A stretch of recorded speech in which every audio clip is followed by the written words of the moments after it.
VP news, खबर सिर्फ सच की।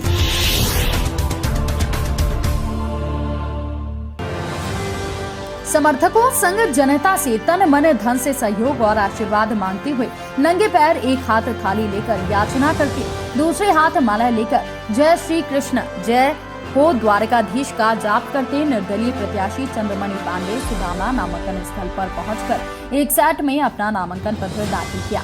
दाखिले के उपरांत मीडिया से मुखातिब होते हुए पांडे ने कहा कि 2 दशकों की संघर्ष और 5 वर्षीय जनता के मध्य निरंतर उपस्थित रहकर उसकी सेवा द्वारकाधीश मानकर किया हूँ, सो जनता जनार्दन इस बार अपना आशीर्वाद अवश्य देगी। उन्होंने कहा कि का से कंस को का से कृष्णा ने परास्त किया, रा से रावण को रा से राम ने हराया और अब सात से सत्ता को सात से सुदामा परास्त करेंगे। जीत के उपरांत अपनी प्राथमिकता बताते हुए कहा कि जिस तरह इलाहाबाद बैंक में जमाकर्ताओं का डूबा धन संघर्ष कर वापस कराया हूं, जनता का जिला सहकारी और सहारा का पैसा दिलवाऊंगा। बिना पद अनेकों सड़कें, पुल और अंडरपास निर्माण के साथ तटबंध विहीन गांवों को सुरक्षित कराया हूँ, सो छुट्टा जानवरों से किसान की फसल सुरक्षित कराऊंगा। आशा संगिनी, रसोईया, आंगनबाड़ी और चौकीदार को न्याय दिलाऊंगा। सरकारी नौकरी से ठेका प्रथा खत्म कराऊंगा।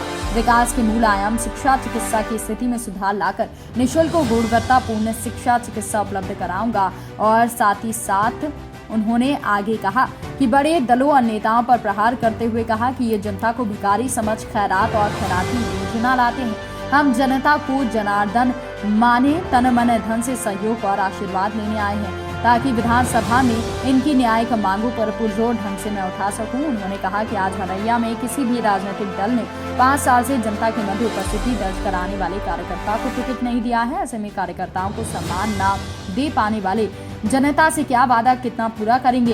प्रत्याशी जनता के हित अपने कार्यों संघर्ष का उल्लेख करें, विजय उपरांत अपनी योजना प्रस्तुत करें, जुमला ना थमाएं। नामांकन के दौरान पांडे की थाली में आम जनता ने रुपए देकर सहयोग किया। वहीं कप्तानगंज विधायक जिला अध्यक्ष महेश शुक्ला ने भी 500 रुपए का सहयोग और शुभकामनाएं दी। इतना ही नहीं, पांडे के नामांकन में प्रस्तावक के रूप में भाजपा पूर्व जिला अध्यक्ष दयाशंकर मिश्र के बड़े भाई रिटायर्ड पुलिस अधिकारी शोभाराम मिश्र उपस्थित थे। पांडे के द्वारा जनता का आशीर्वाद लेने का ये तरीका बड़ा ही हिट रहा और उन्हें सहयोग देने वालों का हुजूम भी उमड़ पड़ा। कि एक बार आपको मौका दे जनता, आखिर क्या कारण लग रहा है कि जनता आपको आशीर्वाद नहीं दे रही है? अभी तो एक बार ही मैं विधानसभा लड़ा, आपकी देगी 5 साल के कार्य के आधार पर जनता कहाँ नहीं आशीर्वाद दे रही। जनता मेरे साथ अगर न खड़ी होती तो जिले और हरैया विधानसभा की बड़ी बड़ी समस्याओं का निस्तारण मैं अकेला थोड़े करा सकता था। निश्चित तौर पर जनता वो किसी न किसी रूप में, चाहे वो मीडिया के रूप में रही हो, चाहे अधिकारी के रूप में रही हो, चाहे आम जनता के रूप में रही हो, सहयोग तो उसने किया। कलयुग में आपको करोड़पति सुदामा नाम दिया गया है। आप करोड़पति होने के बावजूद सुदामा का वेश रखे। जिस विद्यालय में हमारे जिले के सांसद का और जिला अधिकारी का बच्चा पढ़ता हो, उस स्कूल में पढ़ने वाला कोई बच्चा गरीब हो सकता है क्या? सुदामा जी द्वारकाधीश के विद्यालय में पढ़ते थे, वो तो गरीब थे नहीं। सिद्धांत की वजह से सैद्धांतिक व्यक्ति तब भी परेशान था, आज भी परेशान है। क्या सुदामा कभी विद्यालय में नहीं पढ़े तो उन्होंने गुरुकुल में शिक्षा ली थी, वहाँ गुरु लोग वन में शिक्षा थी। आप कह रहे हैं विद्यालय में पढ़े थे, आपका ये कहीं गलत वो नहीं है क्या? अब इसका व्याख्या आप कर सकते हैं। अगर आज गुरुकुल होता तो आज लोग गुरुकुल में पढ़ते। गुरुकुल कितने हैं? विद्यालय के दर्जा हमारी जो धर्म की सरकारों ने कितने गुरुकुल खुलवाए। सुदामा जी, आपके क्षेत्र में जहाँ से आप प्रत्याशी हैं विधानसभा से, वहाँ पे कटान की समस्याएं बहुत ज़्यादा है। खनन काफ़ी मात्रा पे चल रहा है। ग्रामीण लगभग उसमें वहाँ पर चुनाव बहिष्कार किए हुए हैं कि हम मतदान नहीं करेंगे। उसके लिए आपकी तरफ से क्या पहल किया गया? खनन और कटान के लेकर के सुदामा के द्वारा क्या किया गया, ये बाढ़ क्षेत्र के लोग जानते हैं। मेरे प्रयास के जरिए जो बाढ़ खंड कहता था कि तटबंध विहीन गांव में ठोकर नहीं बनाया जा सकता, वो कल्याणपुर आज भी बांध नहीं बना, ठोकर बना के सुरक्षित कर चुका।